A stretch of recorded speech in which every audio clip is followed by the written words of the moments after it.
And now, from your local election headquarters, the only locally produced political talk show discussing the issues that matter to you. This is Big Country Politics on KTAB.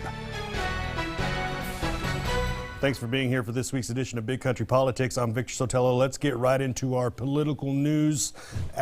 First, Abilene City leaders are considering a change in the city ordinances covering alcohol at city facilities. Alcoholic beverages are now allowed only at special events at the Abilene Zoo and at Festival Gardens. KTAB's Jessica Rank reports on the possibility of changing those rules. Since 1994, softball teams from all over Texas have descended on Abilene for one weekend at the end of summer. The LULAC softball tournament bringing family, friends, and money to the key city. It's quite lucrative. It's great for our community. Generates, in the last 4 years, a little over $600,000. But as Debbie Schultz from the Visitors Bureau says, the tournament hasn't always had eyes for Abilene. Over the years, San Angelo has made plays to move the tournament south, offering the teams what Abilene couldn't: alcohol. Anytime that there's a group that wants something they can't have and they can find it somewhere else, that's a threat. A threat that could disappear. The city's Parks and Recreation Board recommending alcohol be allowed at city properties when rented by the public, including the tournament site, Nelson Park. This year, they only agreed to host it for 1 year, and we assume that might have been part of the reason to see how this ordinance came out. So our hope is that we will be able to keep them here and sign a long-term contract with them. The Parks and Rec Board also saying the ordinance would keep the alcohol in one place. It is prohibited from consuming alcoholic beverages out in the parking lot. Well, guess what?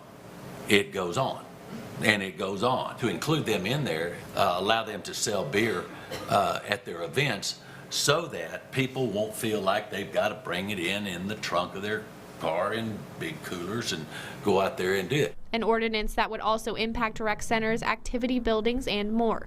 In Abilene, with coverage you can count on, Jessica Rank, KTAB News.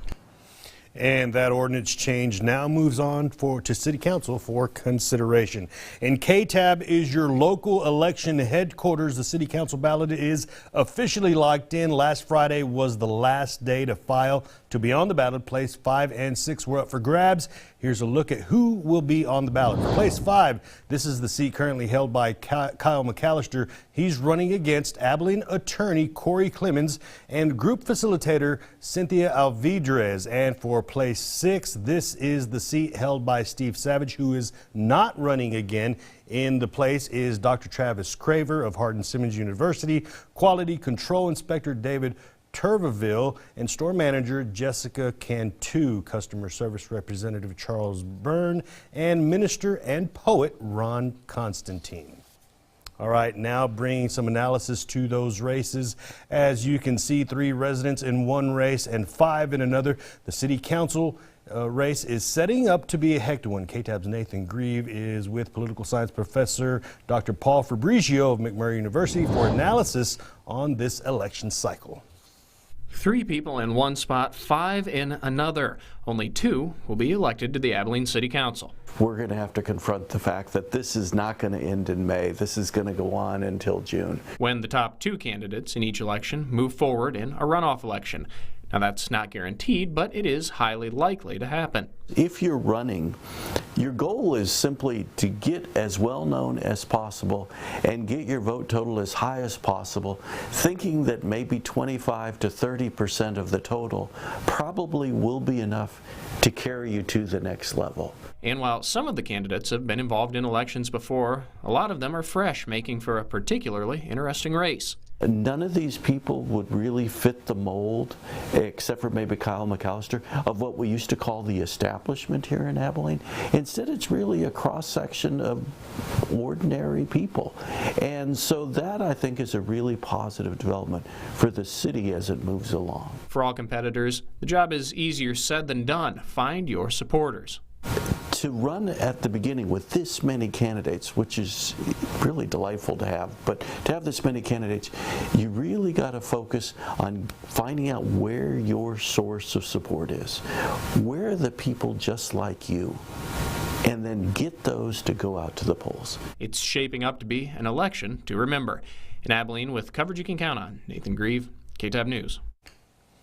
And as they mentioned in the story, Election Day is May 4th, and an early voting schedule is expected to be released soon.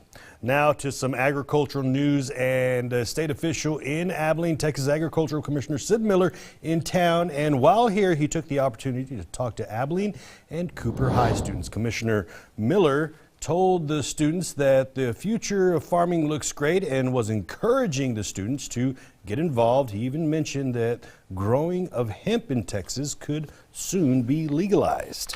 We're going to be able to grow hemp sometime in the near future in this state where we haven't been able to do that. So things are looking optimistic for agriculture. And Commissioner Miller was in Abilene for the Rolling Plains Cotton Growers Conference. All right, still to come on Big Country Politics, Abilene Mayor Anthony Williams sits down with us, and we're talking about the current political climate. We're back in 2 minutes.